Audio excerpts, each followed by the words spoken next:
talking all about our amazing journey to Portugal as we start the recording.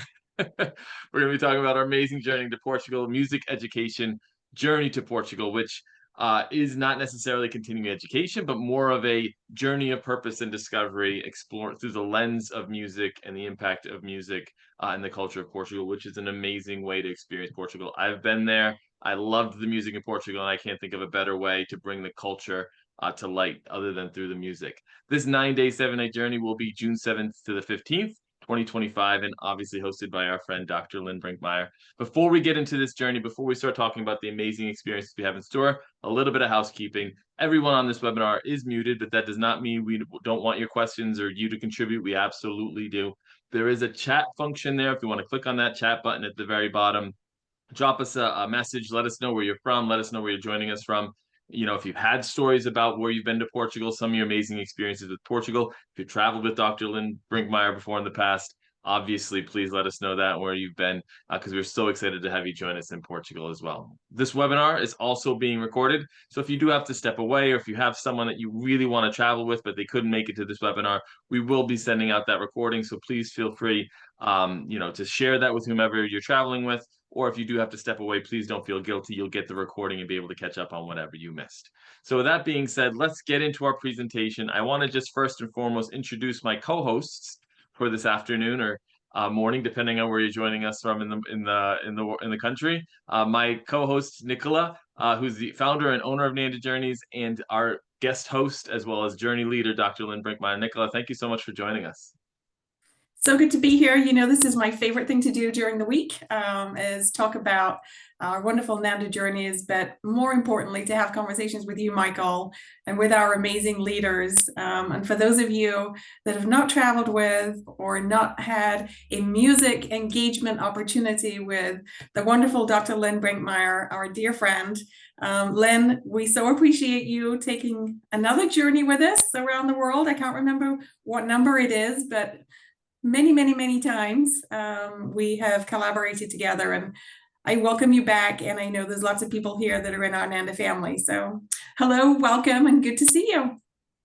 It is such an honor to be here, and I'm so privileged that I've had these opportunities for these amazing excursions. And Nicola, you just said the Nanda family, and that's exactly how I feel, because some of my dearest friends in the world are individuals who've gone on trips with me, and I wouldn't have known them except for these trips. And so I'm so grateful for this spirit of having a Nanda family, and I hope more people can join our family. That's awesome. Yeah. Good to see you, Lynn. Absolutely. So let's talk a little bit about what we're going to be discussing today. First, for those of you that may be new to the Nanda experience or the Nanda family, as we like to say, we're going to talk a little bit about Nanda Journeys and the Nanda way. From there, we'll get into the journey details, talk about some of the ways that you can increase your experience by adding on pre-nights or post-nights, really kind of getting a great start by maybe upgrading your airfare or joining us from other parts of the country. And then we're getting the pricing and discounts and registrations and details. And finally, ending with question and answer. Like I'd mentioned, we want your questions. We'll try and answer them throughout our conversation this afternoon. But if we don't get to them, we will be at the end going over question and answers. So before we get into the journey itself, tell us a little bit about Nanda Journeys, Nicola. You know, your baby, your company. Tell us a little bit about, how it got started and a little bit about the Nanda way. Thank you. Well, welcome everybody. If you're here on this webinar, you are part of the Nanda family, whether you've traveled with us or not. Consider yourself adopted in, and I warmly welcome you. So travel is my passion. It's my world. I've been working in travel since the early 90s, late 80s, actually. And I just love to do what we do. For those of you that were previously with people-to-people ambassador programs, that's maybe how you've come to us through that particular journey and avenue. They closed in 2015. But as I like to tell everybody, it was time to put on the big girl pants, continue doing what I loved, and time to branch out and start our own endeavor. And I'm so very fortunate that my colleagues from People to People and our wonderful leaders like Lynn said yes to continuing on that journey. And we were able to start Nanda Journeys. And gosh, we're coming up on our 10th anniversary here. That's wild. And something that's kind of come around organically from you being And starting Nanda Journeys is this Nanda way. It's not some marketing thing that we've come up with. This is actually organic from your travelers and from your leaders around the world. It totally is. This word, the Nanda way, just kept coming up, and I think I have to give credit to our guide Daniel for really continuing to say this. I love the Nanda way. When are you sending us another Nanda group? And other people like guests, leaders, people that we met internationally, they went, "Oh, I love the way Nanda does things." So this whole Nanda way truly was organic, but it really speaks to what's in our heart and what's in our core. Is everything from this conversation we're having with you tonight, or this afternoon rather, it's authentic. We put our heart into this. You know, for those of you that are joining us that got the miscommunication on the time, we're all human, right? So we take a very human approach to how we conduct ourselves, and we take that very similar lens to how we develop the program. With Lynn's wonderful collaboration, we talk about what are the learning outcomes? How do we want people to feel? What do we want people to do? Where do we want to go? But how can we do that in a really responsible way when we're visiting another country? Whether that's meeting people in their community, supporting community endeavors, or really just doing things as locally as possible to give you a flavor of what is it like to live for a short time in this international destination. And I don't know, Lynn, if you have one of those elements that resonates with you most, but that's how I think of the Nanda way. I will say one of the things I love so much about the Nanda family and the Nanda way is we get to talk to people who live there, and we get off the beaten track. And it's not just, yeah, we do see all the things that are known as the tourist sites, absolutely, because those are iconic things that you want to see and experience. But you get to go off, sometimes we're in people's homes and having a meal with them, or baking bread with them the way we did in Ireland, or listening to a concert in their living room, and those types of things. And so it just absolutely is the best of both worlds, in my view, to be able to talk to other individuals and find out we're all humans, exactly the same, wanting to create the best life we can for ourselves and our families, and to contribute. And I love the socially responsible perspective of Nanda Journeys, is to making absolutely sure that we're leaving things better when we come away, rather than taking away from the people who live there. We're adding to them instead of taking from them. Now that leads into your favorites. Go, Michael. That leads into perfectly into your favorite thing. What do you like to say about when people travel? Yeah. Love it. Nanda Journeys is all about taking your memories and leaving your footprints. I Love feel it. like that's my favorite part about Nanda Journeys and the work that we do. But above and beyond the Nanda way, we also make sure that all the details are covered for people from beginning to end. Once you get on a Nanda Journeys, you have nothing to worry about, because a lot of the things, if not everything, is already handled for you. So tell us a little bit about some of those inclusions, Nicola, what people can expect above and beyond the cultural immersion, those details of the day-to-day. Yeah, our goal for you is that you turn up at the airport and enjoy, right? So we take care of all of the details. We are exploring airfare from New York City or Boston. There's some great flights to Portugal from both airports. So once we get into finalizing those details, we'll make a selection that's best for you. But we'll work with you from your home airport. So you don't necessarily have to travel on that group flight. But Lynn and some of your Nanda family that have traveled before, Stefano has been kind of penciled in for you to lead this group. So our local guides, they become part of the family too. They're with you from arrival at the airport to saying those sad farewells at the end, and everything in between is taken care of. So, 4 and 5 star accommodations. We try and select hotels that are more local in flavor. Back to that Nanda way, we really like to support hotels that are unique, bespoke, smaller. So they might be a chain, but they would be a local chain, within the country. So again, trying to keep that money local and going back into the communities that you're visiting. So everything's taken care of, your porterage of your bags.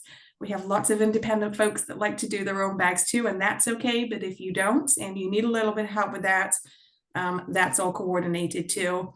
And Lynn and your local national guide, as we refer to them, they take care of all of the details. And I'll give you a moment here to speak a little bit about Stefano, maybe, because I know he was such a huge hit this past summer. We love all of our national guides. There was something about Stefano when we met with him that it just felt like he actually was part of our family biology wise. There were so many tears when we were telling him goodbye at the airport because we just adored him just as a human. He walked in the room and I loved him immediately. I will say one of the things that every one of the local guides has always done is making sure, because we typically have 2 or 3 people who have could be some severe allergies to food, and making sure that everything we eat is safe and that we are cared for in any kind of manner. And also translate. I mean, I will say these individuals, they're walking encyclopedias or walking Google now, is that they know so much about the area and about the country, and most of them know quite a bit about the United States too, and so they understand where we're coming from and how we're fitting into their culture. So I just want to say kudos to them, and we adored Stefano, so I hope that works out. So hopefully all, life aside, of course, but assuming everything remains as it should and there's no life hiccups, then he'll be with you in June. Yeah. And there's so many things that make the Nanda journey a special experience, from the inclusions to the Nanda way. But I believe one of the best things that make a Nanda journey so special are our actual hosts, our journey hosts. And this journey is no exception. For those that do know Dr. Lynn Brinckmeyer, they know what she brings in terms of her expertise and her insights around every corner. But Nicola, I know that I don't like to talk about my own accolades. You can see there are a lot here. We don't want to make Lynn feel a little embarrassed. So if you want to tell us a little bit about all the amazing education that Dr. Lynn Brinckmeyer is going to be bringing with her to highlight some of the amazing aspects of this journey. Well, I think first and foremost, Lynn's big heart is what you need to know is special, right? So if you have not met Lynn, you're missing out in life. So you need to seek her out in her coaching or in her music performances. She's still involved in music, although she recently retired from Texas State University.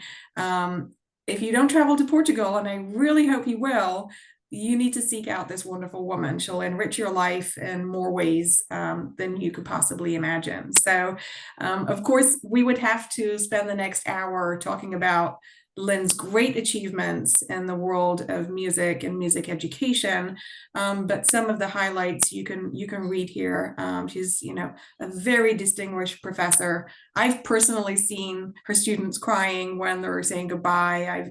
I've seen those tearful but joyful moments of the connection that she makes with her students, but also with her community as well. So she's performed in, I think, 49 states, Lynn, I think it is, in 25 countries. And her joyful heart in everything that she does is the one thing you need to be very much familiar with. And you couldn't be in better hands, professionally, personally, emotionally. Lynn's just a hoot, and she loves to have a good time too. I've seen her dancing on the stage in Tanzania and dancing all over the world, drumming, and she'll jump right in Uganda. I think they made you wear little butt grass skirts and do all kinds of fun things this past year. So that was not my most attractive outfit I've ever had on. It was a lot of fun. A lot of fun. Thank you. So, thank you. Congratulations on everything you've achieved, Lynn. It's so wonderful to have you as part of this family. Your achievements are they're beyond anything we really could say. The feelings are mutual. I'm delighted and honored to be a part of this. So thank you. Yeah. And I mean, your insight brings a lot to this journey because it is a career enrichment journey, but everyone is welcome, right? Those that might have a profession in the music industry, those that just might be interested in music and its impact on the Portuguese culture. Although this is a career enrichment journey, what does that mean, Lynn, in regards to the itinerary that's designed and what that means for the travelers that are going to Portugal? Well, I'd say that we've had individuals we've had therapists go with us, doctors, nurses, a person from Habitat Humanity, business professionals, professional musicians. We've had all kinds of mixtures and family members that come along. And I've always gotten feedback that everyone loves it. I mean, I've never had anyone tell me that they didn't enjoy the musical experiences. And we go into museums, we listen, we have artwork. Sometimes we have concerts. Sometimes we're actually building drums. I've got drums on the back of my wall here. Some of the things another here that I've built in Tanzania, the hands-on experiences, we're not just talked at. We are engaging with individuals. And I think that's what is so beautiful about this is cultural experience, no matter what your background, even if you just want to turn on something on your Google or on your YouTube, if that's the only music you have, you're still going to have a musical experience that will be life-changing in my perspective. Yeah. And Lynn, I think you've been joined by music educators, choral conductors. Yeah, I forgot to say that. Lots of musicians. Music family as well. Absolutely. Thank you for catching that. Yeah. And it's great because it's people from all walks of life coming together to experience the culture through the lens, like we had mentioned, through the lens of music, which is an amazing opportunity for those that, even if you've been to Portugal before, this different lens kind of brings that new aspect. So let's get into the meat and potatoes of our tour and of our journey. Let's talk a little bit about what we have in store. This 9-day, 7-night journey features 14 meals. We depart for Portugal from the US, landing on day 2 in the beautiful city of Lisbon, where we spend the first 2 evenings of our journey. After that, we head north to Porto. We will spend 3 evenings of in Porto, stopping on the way to Porto as well as on the way back, ending our journey in Lisbon as well. I love this itinerary because you bookend it with Lisbon, one of my favorite cities in all of Europe, the southernmost capital in Europe, not counting Italy. But it's a beautiful, warm, loving culture, and beautiful people and very welcoming people. And on day 9, we depart back for Lisbon from the US. So our first night is on the plane, flying in, but we land in the morning. We have a beautiful day planned for you while we arrive in Lisbon. Nicola, tell us a little bit about what we have in store and kind of what that experience will be on our first day in the beautiful city of Lisbon. Yeah, so obviously before that we'll have our flight day and we'll fly from New York or Boston as we mentioned. And I did want to highlight the meals a little bit there as well because this is very purposeful. So you'll notice that there are not many lunches and you're probably wondering why. Lynn and I and many of our participants have debated for years, how do we solve kind of the volume of food situation? Because wherever we travel, our hosts want to feed you and they want to feed you with portions that are very generous. And you know, we constantly had this ongoing battle of how do we solve that overfeeding and wasteful food kind of situation. So here we figured in Portugal, because of the locations you're going to be, it's going to be so easy to grab lunch or enjoy lunch in lots of different locations. That allows everybody individually to kind of right size their portions for the day. So have a wonderful breakfast, eat as much as you like, as they're obviously buffet style. Lunch is entirely up to you, and then you can enjoy, you know, 6 beautiful evening meals where they tend to be 3 courses, as you know, and wonderful. I've had the most amazing fish. The best fish I've ever had in my life is in Portugal. So we're definitely planning on some good food for you. So thank you for letting me just kind of catch that a little bit, Michael. Absolutely. But arrival into Lisbon, you know, it's a fairy tale capital city, right? You know, with the terracotta roofs, the cobblestone streets, the location close to water. I mean, it really has everything. It really is like walking into a storybook, really. But you'll enjoy some port wine tasting. I think Portugal is one of the oldest demarcated wine regions in the world, if I'm not wrong. I'll have to double check my facts on that, but it's one of the oldest wine regions in the world. Port wine, of course, being a sweeter kind of wine, you'll have an opportunity to taste one of many, I am sure, because they're all very different and unique. And with every Nanda journey, the orientation briefing and the welcome dinner, I know one of your favorite things, Lynn, is the welcome dinner. So maybe you could share a little bit about that.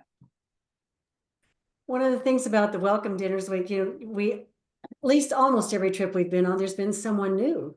And so, because some of us are friends that we've traveled for what, 10 years or more together.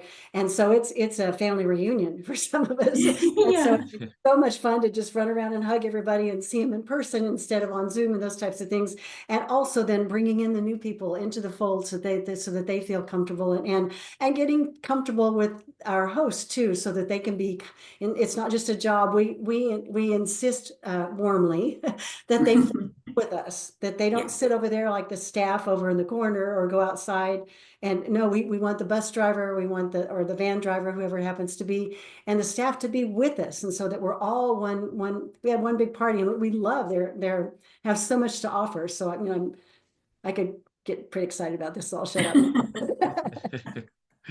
Yeah, the welcome dinner, I agree with you. The welcome dinner is one of my favorite moments, getting a chance to meet new people, reconnect with old friends, and just get ready for an amazing journey, an amazing experience in a new culture and a new destination around the world. It's even if there's a lot of new people, getting them acquainted with the rest of the group, it's always a beautiful moment, that welcome dinner.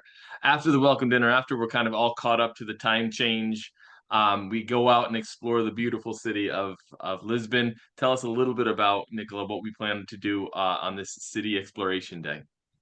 Yeah, and Lynn, you mentioned earlier, I think you mentioned that music is that great connector, right? So exploring the world through music. So this wonderful museum, it has, thousands of pieces of music, memorabilia, and very important instruments. And it has collections, from the 1700s, 1800s, 1900s. It has pieces from very famous musicians, composers, poets. I think it has pieces from the composer that composed the Portuguese national anthem. So it's a very revered museum in the world of music.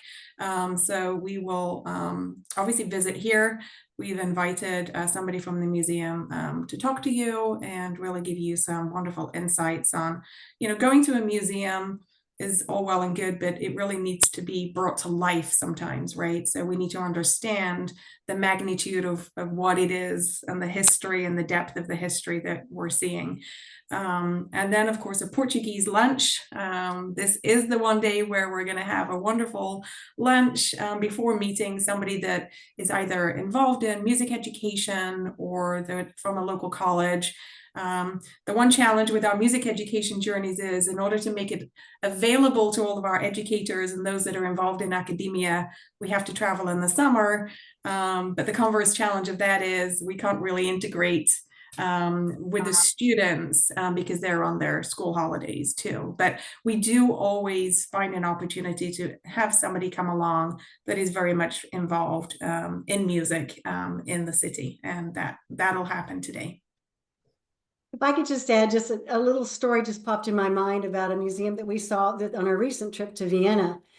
And I can't remember now which museum or whose house it was in that we were in, but one of our delegates that goes with us, Bill Martin, he was asking some questions of about a particular painting, and found out that he actually had even more knowledge than the person who was giving us the tour. And the two of them were sharing information back and forth, and it was delightful to see that they were sharing information, and the tour guides taking notes and writing some things down that Bill shared with him. So I just thought I'd pass that it just popped in my mind as you were talking about that.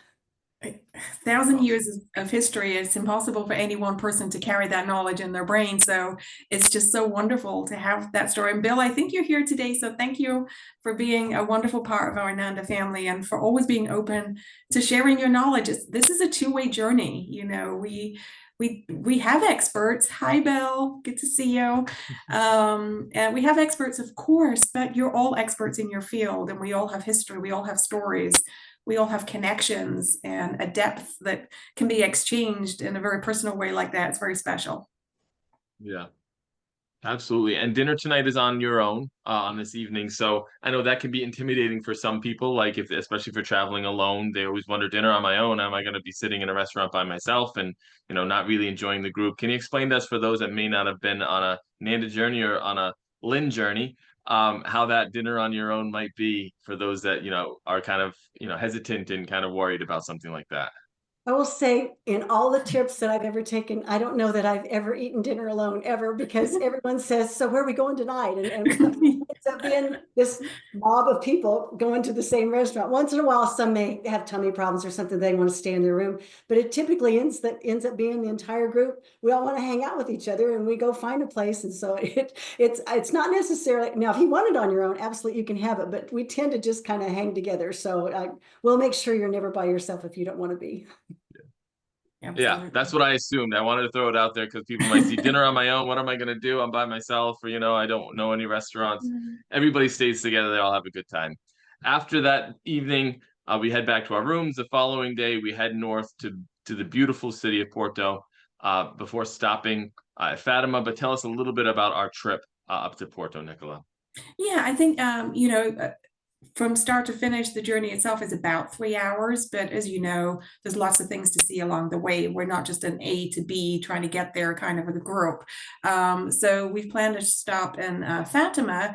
And Michael, I know you've experienced this personally. I haven't experienced it personally, but, a very moving experience. It's the apparition of Our Lady, I think in the early 1900s, 1917, I think it was.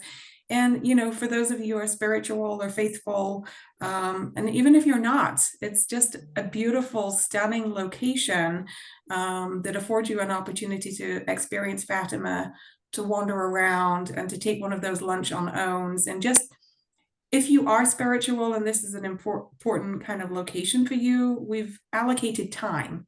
So it's not going to feel like a rush through. But for those of you that, yes, want to see it, but it's maybe not as important to you, you can explore the local area and, coffee shops, cafes, have a little snack, enjoy the ambiance of this beautiful location. But Michael, I'd invite you to maybe, if you don't mind, talk to your personal experience. I know this was an important kind of opportunity for you. Yeah, I mean, you kind of took the words out of my mouth in regards to, yes, it's a very holy place for those that are religious, but it's also a very beautiful place. So it's not necessarily just for the sake of the religious aspects of it. It's the beauty of the destination. And unlike Lourdes, it's not necessarily separated from town. It's right there in the middle of town. There are shops, there are cafes there as well. So it's definitely worth walking around the beautiful grounds of Fatima. I mean, the architecture itself is just unbelievable. It's set up in a rosary type. For those of you that are familiar, it's round. It's a very beautiful uh, uh, not park, but more of a venue, really, Like a where garden crowds could sanctuary. gather.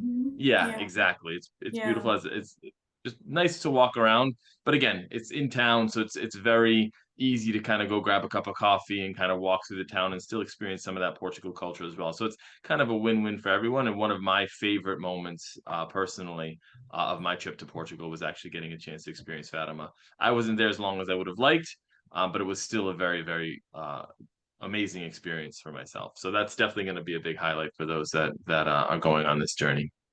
Awesome. That's great. Yeah. And as you can see, Porto, again, picture perfect, right? I mean, it's just, it's just so beautiful. Royal palaces, but also it was a fishing port, right? So it kind of has a little bit of everything when it comes to being a European destination. It doesn't get more storybook, I don't think, than this. It's just exactly as you imagine it, on the coast of the Atlantic. So we'll land in Porto, check into your hotel before, having dinner this evening together, and really starting to reacclimatize to what are we going to do in this new destination that we're going to explore together. Right in the middle of the Douro Valley, which is a beautiful river. Growing in popularity in the river cruising world is the Douro Valley because of the beauty of the Douro Valley in Portugal. So on day 5, we delve not only deeper into Porto, but also deeper into the musical history of Portugal, which was one of my favorite parts of the journey that when I was there. Tell us a little bit about, what we're doing on day 5 as we explore Porto. Yeah, and you mentioned the Douro Valley and the hotel. You should be able to see it from the terraces, from the public areas. The river's beautiful, and the scenery, because you have hills and valleys, but then you have your coastal location. So from a visual perspective, it really just has a little bit of everything. But we'll explore Porto and all of its wonderful old town, and with old town becomes beautiful Baroque architecture. Think cobblestone streets, beautiful tile work. For those of you that love artistry and pottery and tile work, the colors are just spectacular, right? I think about it as the colors of India. I love India. It's not kind of a secret, but what I love about India are the visual aspects of textiles and color and the clothes that people wear. And I think of Portugal, their flowers, their tile work, their houses. I think that's, really what stands out as being beautiful and picturesque. So you'll visit all of the highlights of the city with your guide. So we talked about Stefano, but you'll be joined by local guides who really know the city of Porto, right? Because Stefano can't possibly know everything about everything location that you go to. So along the way, you'll be joined by experts before going on to a Fado workshop. For those of you not familiar with Fado, it is typically, a musician, a guitar player, and a singer. And they are very kind of romantic, love story, haunting, kind of beautiful pieces of music that you cannot go to Portugal without having a Fado experience. So this is planned for today. So you'll have your workshop, and then you'll have dinner and a Fado show. So you'll have had that kind of Nanda way experience before having the opportunity to just sit, embrace, and know everything about what it is that you're ultimately enjoying that night. Yeah. I love that about this trip, that you get to learn about it and then you get to experience it and understand kind of, because when I did get the learning aspect. I just sat at a show and had to ask all these questions, what are they talking about? And so, this is a great way to experience it after you learn about it. And the Fado music is absolutely beautiful. But if Porto is known for two things, if it would be the Douro Valley and the Douro River, as well as the wine tasting. So on this day, we get the chance to experience both. So tell us a little bit about, after the Fado day, what are we getting a chance to experience here in Porto? Yeah, I think again, the pictures kind of tell the story a little bit, but you have to experience it yourself. So you go from that beautiful terracotta ceiling, kind of terraced palaces and beautiful buildings, to the Douro Valley, which is green, lush, some of the oldest vineyards in Europe, and the winemaking process goes back well over 300 years. So this is an opportunity to just be, right? Just enjoy the river cruise, enjoy this beautiful scenery, maybe think, reflect, and digest and enjoy the beautiful scenery before going on to some wine sampling and a dinner at a winery just outside of Porto. So you'll learn about the winemaking process, you'll enjoy wonderful food, sample some wonderful wines, purchase some wonderful wines. I don't know. I know that's been something on previous journeys, Lynn. Some of your delegates have enjoyed that. So this is just a day to really embrace everything wine and wanderlust. Let's call this day wine and wanderlust.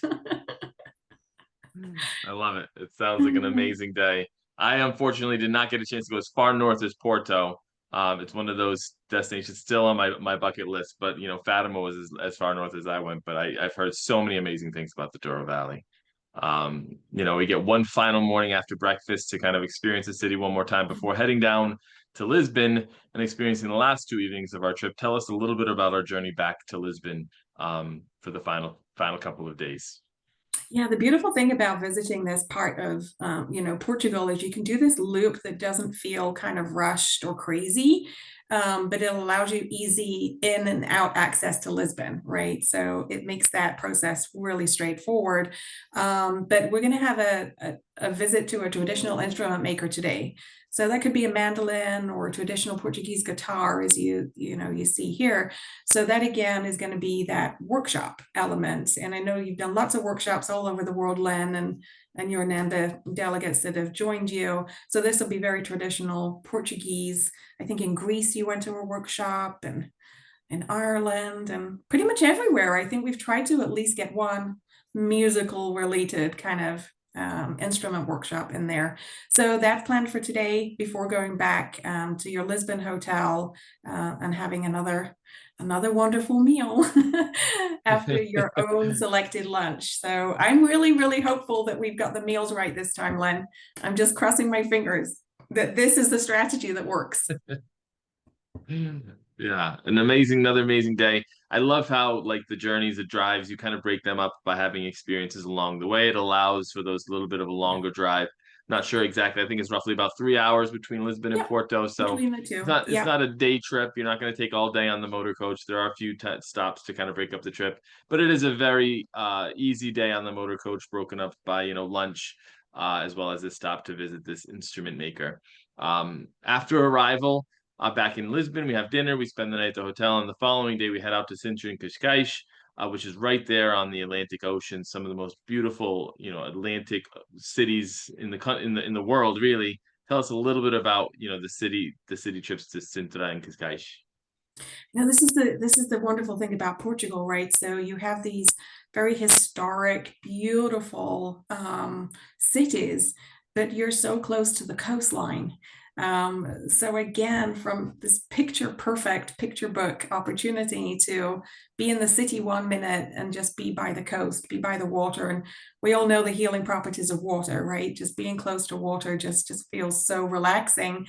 So this last day was very intentional that we would have kind of a nice coastal experience in Sintra and Cascais. Fairy tale again, I mean, the cafes, the restaurants, the little, like the fishing boats just out there. You'll probably see the fishermen coming in, bringing one of my best memories of Portugal is just seeing the fishermen come in and they go straight to the restaurant with their fish, right? I mean, you can't get more sea to table than that. So it's like, just seeing all of that happening, there's still a lot of traditional ways of life in Portugal. I think that slower pace is definitely a popular destination, it seems these days, for American people to be going into retirement. So I don't know, some of you might be inspired to make this your retirement home. I don't know, but it really is, again, just one of those days that allows for reflection and enjoyment in a pace that's unhurried, but you're still going to see a lot of this beautiful coastline. Yeah, and I mean, go Lynn. You had something to just say that something that one of the things I appreciate about this itinerary and other itineraries that you've created, Nicola, is that yes, sometimes we're on coach rides, and we prefer that over a long flight, and because you don't get, but in the coach ride, you can sit by someone and have a long conversation. You can see the countryside, stop and get a snack on the way.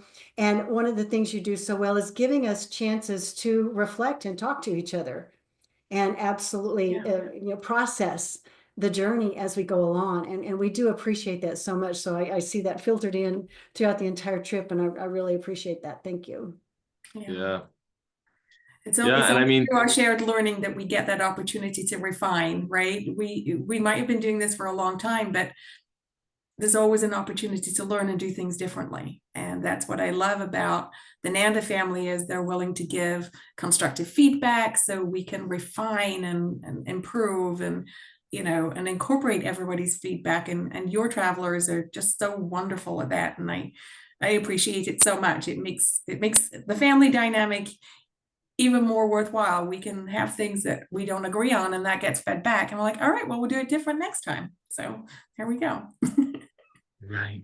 Absolutely. And I mean, Cascais is one of it's really kept a lot of its seafaring history and culture. It's a great place to get seafood. If you hadn't had enough seafood in Portugal yet, this is the last great opportunity. But the last opportunity to kind of be together as a group is this evening at the farewell dinner, which is almost as special, if not more special, than the welcome dinner, because you've shared all these amazing moments, all these amazing memories. Lynn, tell us a little bit about the farewell dinner and some of your experiences, and how it's a great capstone to a journey with Nanda. I think one of the things about the farewell dinners, and that they've all been different, the similarities is they're bittersweet. I mean, we're so joyous to have this experience together, and then we know that we're probably not going to see each other at least for another year or two. And so there's that idea of being a little bit bittersweet. I love it though. I mean, most of the groups that I've ever been on, they're so generous with each other. And so there's people passing gifts back and forth and look what I got, and lots of pictures. And, you know, it's just one of the most joyous times to just celebrate how we get to have this privilege of learning about the rest of the world and being together with these wonderful humans. And, you know, we are so blessed, really. I mean, it's such a gift. And Nicola, I'm so grateful for this, that we get to have these opportunities for, and then to go home and share this information with our colleagues, whether we're in music education or where we are, share these opportunities and share what we learned with others instead of just keeping it close to your vest. You know, make sure that you share these and invite people to come back. We encourage people to go, you need to go on this one. So. Absolutely. Yeah, I mean, the farewell dinner for me is one of my favorite moments as well. Again, bittersweet. You're ready to sleep in your own bed, but you're not ready to say goodbye to the friends that you've made. So it's always one of those moments that's kind of bittersweet, but it's a great opportunity to share, exchange, contact information, for those that might be joining the journey for the first time. You've made all these friends along the way, and really they become friends for a lifetime, especially if you travel to multiple destinations together. So, we say farewell, but the following day is really when we start to head back home. So tell us a little bit about, Nicola, kind of that final day and what the plan is for the trip back home. Yeah, we'll have, for those that have taken the group flight, we'll have a group departure for everybody to travel together. But we have individual arrangements for people that want to stay on or, go a little bit later in the day. So as I mentioned earlier, we're looking at flights out of New York City or Boston. We'll be looking for the best flight for you. And what we mean by best flight is what is the most direct routing, timing, and of course price as well, to make sure that everything works and it can be as seamless as possible for everybody. But yeah, a sad day, but hopefully reflective day. And I wanted to say a little bit about, typically this particular group that travels with Lynn, it tends to be, some couples, some solo female travelers, mother and daughters have traveled before, solo male travelers. And I know, Bill, you tend to be the token male a lot of the times, but you never know, you might have a few more male colleagues join you this time around. But it really is a welcoming environment for everybody. And I know you get excited, Lynn, the new people that join you each year, but I just wanted to reiterate, if you're a solo traveler, male, female, you will be warmly welcome, and you will have instant friends on this journey. So you shouldn't feel daunted by the fact that you don't know anybody necessarily going in. But Lynn, I know, would welcome a Zoom call one-on-one with you, or calls. You should just feel like family, like we said right at the start of this presentation. Talk to us if you have questions. There'll be no pressure sale coming from this side of the table. We just want you to make sure that you find your place. And as you mentioned, I absolutely, if someone wants to have a conversation with me, I can share experiences. I haven't been to Portugal yet, but I can share experiences that we've had and answer any questions. Absolutely. I'd be happy to talk to someone privately if they want to do so after this webinar. Absolutely. Yeah, and I know we've already spoken a little bit about this, but Nanda Journeys is all about leaving an impact, and it might not be as much felt as somewhere like South Africa or India, where we're actually visiting children in those areas. But Nanda Journeys strives to work with locally owned restaurants, authentic hotels, locally owned hotels, to ensure that we're supporting everyone within a destination that we're visiting, not just maybe the big chain hotels. Not that there's anything wrong with them, but we want to make sure that we're giving you authentic accommodations. So the impact that we've already kind of spoken about, give us a little bit more, Nicola, in regards to some of the things that you kind of did in this journey to make it a little bit more impactful for the locals. Yeah, sometimes I think we can think about impact in a very kind of one-dimensional way, which is we're supporting a nonprofit. But really, there are so many other ways to support local people that you visit. And the arts, as can be very underfunded, under-supported. The museum is not going to be the top of the list, for traditional folks traveling, maybe with a more traditional travel provider. So supporting them and having people from the international community come and appreciate and engage with them, that's impact. The workshops, you know, engaging with a local musician, that's spending money with them and recognizing and appreciating their art, right? So there are a lot more ways you can have impact. And as you already mentioned, where we choose our meals, you know, our guides, using independent guides, using independent hotels, and just being a little conscientious about where we spend your travel dollars on your behalf. So, you know, supporting the arts is very, very important in a growing world where it's not appreciated as much as it really should be, and funds are being diverted away from that for other things. So that's the way I see this impact. So yes, we're in a country that doesn't need our support in the traditional sense. You're doing a lot to very much support local artists, musicians, museums, restaurants, and so on. Absolutely. Yeah. Still leaving our footprints, but just in a different way. In a different way. Yeah. Yeah. On this journey to Portugal, let's talk a little bit about the pricing. When you are interested in joining us, when you are planning on signing up, the cost land only is $5,499 per person, $6,699 if you're planning on including air out of New York City and Boston. That's based on double occupancy for that price. If you are traveling as a single, $999 is that single supplement. Also, if you're interested in signing up, one thing that we do highly encourage, we had a lot of people register for this webinar. Over 20 participants, I think, had registered. So with those that may have already been signed up, we are anticipating that this is going to sell out. So I would recommend getting that $500 per person deposit down just to hold your space. If you're thinking about it, join us for that. There's more information. This is a new thing for us. That QR code will take you to the landing page to get you more information about this journey. You can actually sign up on that landing page as well without ever having to send anything along. I see Nick test it, because this is our first time doing this. I'm going to test and see if it works. Yay, it works. Well, put your camera to that QR code and it takes you to the web page. So yeah. Our beautiful landing page, right? And it does say New York City and Boston based on double occupancy. But above and beyond that, you don't necessarily have to fly to New York City and Boston. Tell us a little bit about those enhancements and add-ons that Nanda can kind of help those that are traveling maybe from Miami or from, you know, San Francisco. Yeah, sure. I mean, it's your journey, your way, really. So whilst we put some established criteria together to make it easy for people to navigate to a group airport, it's nice to travel together. And if we can facilitate that to happen, that's always preferred. I know for this group in particular, but sometimes that's just not practical for many reasons. So if you wanted to arrive early and add some extra nights, stay a little longer in the country and maybe go on to Spain or somewhere else, that is all possible. Air upgrades, if you wanted to upgrade to premium economy or business class, we can quote that individually for everybody too. So again, your journey, your way. We have this established itinerary, but we want to make sure that it also works for you going in, staying on, coming home, and we're there with you every step of the way. Just let us know what makes that the ultimate experience for you. Absolutely. Yeah. I think we got a new title for this slide. Your journey, your way. I think I'm going to change it. Your journey, your way. There we go. I like it. Sounds great. And those that are looking to protect their journey, you know, ensure that something that we always highly recommend is travel protection. Nicola and Nanda Journeys, you guys have your own travel insurance that you partner with Trawick. Tell us a little bit about your partnership and what that cancellation policy covers.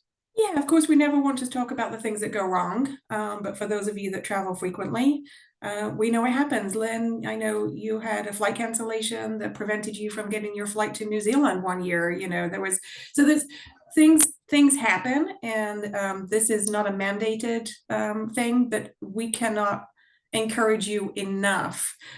Because my heart breaks every time I get that call that says somebody's ill the day before travel and they can't go. And there is no opportunity for us to be able to reimburse them that, you know, that money has been spent on their behalf. So this is something that we have partnered with Trawick because of their different policies. So they have choice. They're not just forcing one policy at you and saying this is a one shoe fits all. Their customer service has been exemplary. when we've needed to make some changes that were, outside of our control. They have been very flexible with us. And we can call them and say, hey, our Nanda family needs some help. So it's a very conscientious decision with somebody that we trust and have partnered with for a long time.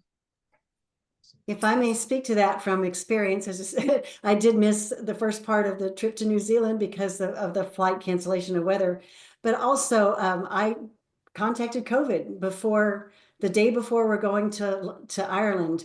And so I did go later, and my flight that I had paid for, I will say that I did get almost all of it reimbursed. And so, I'm just so grateful that you shared this opportunity for me to have this insurance. So thank you so much. And I can say from experience that it has, within just a couple of weeks, everything was, almost everything was reimbursed. And so thank you so much for that. And I want to support that it worked for me 2 times. Awesome. Yeah. Insurance is always highly recommended.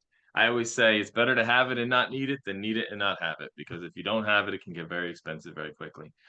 So I don't see any questions in the chat currently, but if you are interested in asking questions, if something's come to your brain since you've heard our conversations, please open that chat, type in your questions. We're happy to answer them. I do have one of my own. I always have a few. I've been doing this for a long time, so I know the questions that are probably on people's brains that are probably not being asked. One of those questions is always, in terms of what to pack, the weather, what can we expect early June, the weather to be like in Lisbon and in Porto? Are we looking for warm weather? Should we pack for warm, cold? How should we pack? I think you should just pack for perfect weather. I'm hoping that's, although Mother Nature has been defying today, right? There's snow in the Carolina beaches, I think. I don't know. So we don't know. But really it should be beautiful. I think you should be experiencing temperatures in the 70s to maybe early 80s. We're just on the way to that, warmer weather there. So we picked these dates again to be able to have our travelers in academia join us as they're getting out of their kind of responsibilities to their school district, but also to get to Europe before it gets too hot and too busy. So for those of you very familiar with us, you typically won't find us late June, July, and August with our travel groups. And that's because there's too many people, it's too expensive, and it's too hot. So you should have perfect weather here and shouldn't see any rain. So nice warm weather. You're going to be by the coast. So I'm hoping that it's just Mother Nature plays her part here and makes sure that rings true. But who knows? I don't know. Yeah, absolutely. Yeah, and so another question that I have is in regards to the food. I know we spoke a lot about, the beautiful seafood that they have here, the delicious food, but some people might be picky eaters. Some of them might have actual food allergies. How does that work if I'm someone who might have a food allergy? Can I still go? Are there still foods for me to try if I might be a pickier eater? How does that work for Yeah, our travelers? absolutely. So food preferences, food allergies, they're accommodated. Part of your orientation with us, so, from registration to travel, we'll be with you every step of the way. Deborah's not here with us today, but she does a truly remarkable job of keeping you informed. So we will inquire about your specific preferences and needs, whether they be medical or preferred. All of that information is taken confidentially and provided to the local partner to accommodate those. So I don't see any dietary need not being accommodated, be that, gluten-free or vegan or vegetarian or whatever that might be. We're happy to accommodate. And as you say, Lynn, Stefano, that's one of the things that we make sure they're well prepared for, is how to cater for and take care of our respective guests when they're traveling. Absolutely. And Joyce has a question. Any local yarn shops? She likes to get souvenir yarn. Well, we're seeking one out for you, Joyce. That's happening in the background already. So yes, for sure. That it wouldn't be a Joyce journey without that, right? Also, I wanted to share something that, because sometimes people decide not to go because they may have some mobility issues and not able to go up a lot of stairs or anything like that. I would like to reassure people that whatever mobility situations may come up, we will accommodate, and we will make sure that you still have an experience that is to the best of the ability of the geography around. And there's very, I mean, I wore a boot all the time. I was a medical boot the whole time I was in Ireland. There's lots of steps there, but everybody took good care of me. And so I just want to share that we do everything we can to keep people safe, but also let them experience up to what their comfort level or their physical ability level is. So I just wanted to add that. Absolutely. Awesome. Thank you so much. And if you do have any other questions, any other comments or concerns, obviously you can feel free to reach out to us at Nanda Journeys at any time by visiting our website or calling us at 888-747-7501, or just shooting us a quick email at info@nandajourneys.com. We're happy to answer any additional questions that you may have before signing up. I'll let Nicola, you say some of the final words, and we'll give you the last word, Lynn, before we let our attendees off on their way. Yeah, no, thank you for the opportunity to continue to come share these wonderful journeys with you. I cannot emphasize enough how amazing Lynn and her travelers are. You'll have amazing experience. I'm hoping to pop in on you guys. I'm hoping to be in Portugal. I will not be traveling with you, but my aim is to at least pop in somewhere. So we're planning to be a little bit more Europe-based this upcoming summer. So fingers crossed, this is the one. That'll be Awesome. And Lynn, fantastic. Oh my gosh, that's so cool to have you pop in. And you know, I know Bill and Joyce are on, and anyone else that's ever traveled with me before or talked to me about traveling. I am counting the days until we get to have our family reunion again this summer. And so for those of you who are considering it, I hope you will join, because I know you won't be the same person when you come home. And every single time I'm a different person when I come home, and I truly mean that from the bottom of my heart. yeah, travel has a way of changing you for sure. So thank you all for joining us this afternoon. Thank you, Nicola. Thank you, Lynn, for hosting and being a part of this amazing conversation. We look forward to seeing you on the next Nanda Journeys presentation. But more importantly, as I always say, we look forward to seeing you in Portugal. Thank you all so much, and we'll talk soon. Thanks, guys. Bye.